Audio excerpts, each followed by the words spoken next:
You've been learning all about digital inequities and the digital divide in our school systems. Now we're going to talk about ways free resources can help to overcome digital inequities. When it boils down to it, digital equity is really about money. If schools and students had an infinite amount of money, they could buy all the technology they needed, and all the teacher training to go along with it. There is no question that obtaining free products can overcome situations of inequity in any environment. The question is whether open source is right for you. So what kinds of products are free? Well, there's products from Linux, there's products created for Microsoft Windows, there's products for Apple systems. Today I'm going to tell you about some of those products that hopefully you can begin using in your classroom and telling your students about shortly. So what are some of the implications of using this free software? Well, if schools are receiving things for free that previously had a significant cost, then that money is now free to spend on other resources.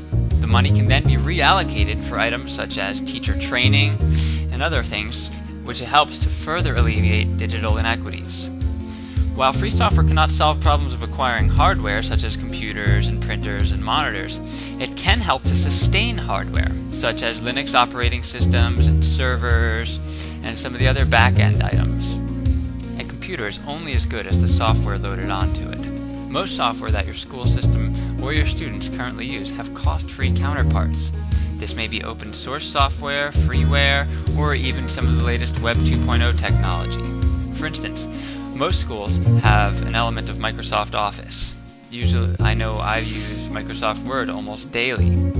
There are products that some people say are almost better than Microsoft Word, whether they're Web 2.0 and you can find them on the internet, or products such as OpenOffice.org that have almost the same compatibility as Microsoft Office.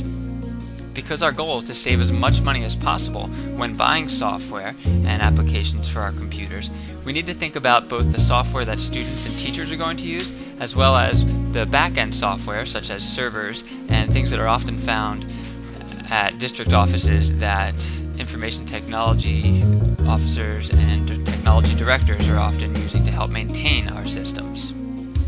At this point, you may be saying, wait a second, so you're telling me there's software out there that's free and just as good as the software that I'm currently using and paying for? Well, are they safe? Are they secure? Are they reliable? Will they hurt my computer? Will they install viruses on my system? Will they cause my system to crash? Well, one of the premises of open source is that they're created by many different people, so the reliability factor can almost be higher, being that they are technically peer-reviewed. Okay, so the software that you're talking about, we know it's clean, it's virus-free, it's okay for our system, then why aren't we currently using it? Well, that's probably a question that's running through many people's minds right now. Is the software currently compatible with the software we're using? Such as if I save a file on Writely or ThinkFree on the internet, or I use OpenOffice instead of Microsoft Word, can I save my files as Word documents so other people can open them? Well, definitely. I wouldn't suggest software if it wasn't currently compatible and useful as the software we're using right now. Another reason why sometimes school systems are not using these products is simply the openness to new ideas.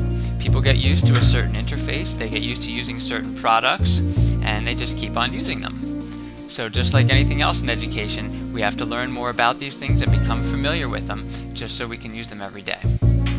Oftentimes, the computer itself and the software it contains is not the issue in student computer usage at home. Rather, lack of high-speed internet can be a significant drawback. Broadband internet used to be a luxury item reserved for only a select few. Now, it's becoming more and more commonplace. It's almost expected that students need a computer at home in order to succeed in school and be prepared for the workplace or college.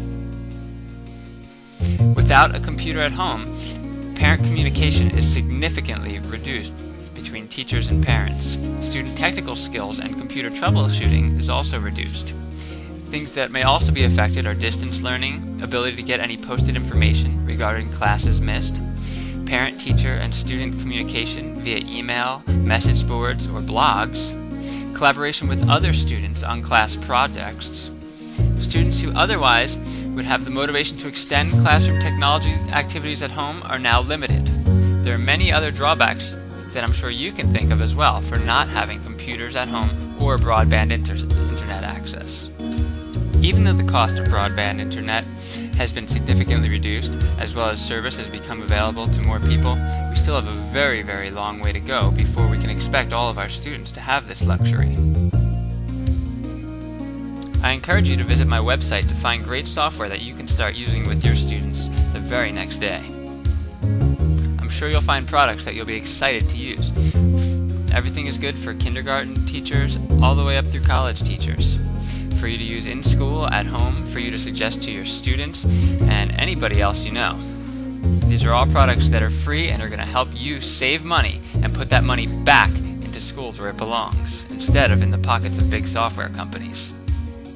The simplest way to see these lists of software that I've compiled is by going to kootmansclass.com, then clicking on the Technology Stuff link, and then from there you can select either free software or internet tools.